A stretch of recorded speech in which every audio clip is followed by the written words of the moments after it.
புதுச்சேரியில் பாஜக கட்சி வளர்வதற்காக பல சேவைகள் செய்து வந்த சட்டமன்ற உறுப்பினர் ஜான்குமார் எம்எல்ஏவிற்கு தற்போது பாஜக மேலிடம் அமைச்சர் பதவி தர முன்வந்துள்ளது. விரைவில் ஜான்குமார் எம்எல்ஏ அமைச்சர் ஆகிறார். பட்டாபிஷேகத்திற்கு தயாராகும் ஜான்குமார் சுமார் 30 ஆண்டுகளாக தான் செய்யும் தொழில் முதல் அரசியல் வரை பேசு பொருளாக இருந்து வருபவர் ஜான்குமார்.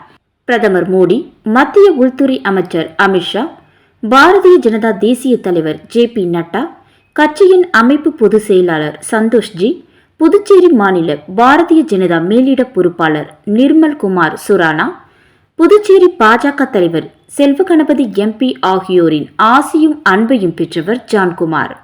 பொறுத்தார் பூமி ஆழ்வார் என்பதை அவர்களுடைய பல ஆண்டு அரசியல் மூலம் கற்றுத் தேர்ந்த ஜான்குமார் எம்எல்ஏ அவர்களுடைய வழியில் புதுச்சேரி அரசியலில் அமைச்சராகிறார். பல்வேறு தொழில்களை செய்யும் பொழுதே மக்கள் இதயங்களை தொட்டவர் ஜான்குமார். அரசியலுக்கு வந்த பிறகு அரசியல் தலைவர்களின் நெஞ்சங்களிலும் அவர் நிறைந்திருந்தார். தொட்டதெல்லாம் துலங்கும் என்பதற்கு உதாரணமாக திகழும் ஜான்குமார் அனைத்திலும் வெற்றி வாகை சூடி மக்கள் மனங்களில் நிலைத்து நிற்கிறார். லேட்டா வந்தாலும் லேட்டஸ்டா வருவேன் என்ற பஞ்ச் டயலாக் போல 4 வருடங்கள் கழித்து அவரை தேடி அமைச்சர் பதவி வருகிறது. சட்டமன்ற அமைச்சர் அலுவலகத்தில் பட்டாபிஷேகம் அவருக்கு காத்திருக்கிறது. விரைவில் அமைச்சர் ஜான்குமார் என்ற முழக்கம் புதுச்சேரியின் பட்டி தொட்டியெல்லாம் பட்டையை கிளப்ப போகிறது.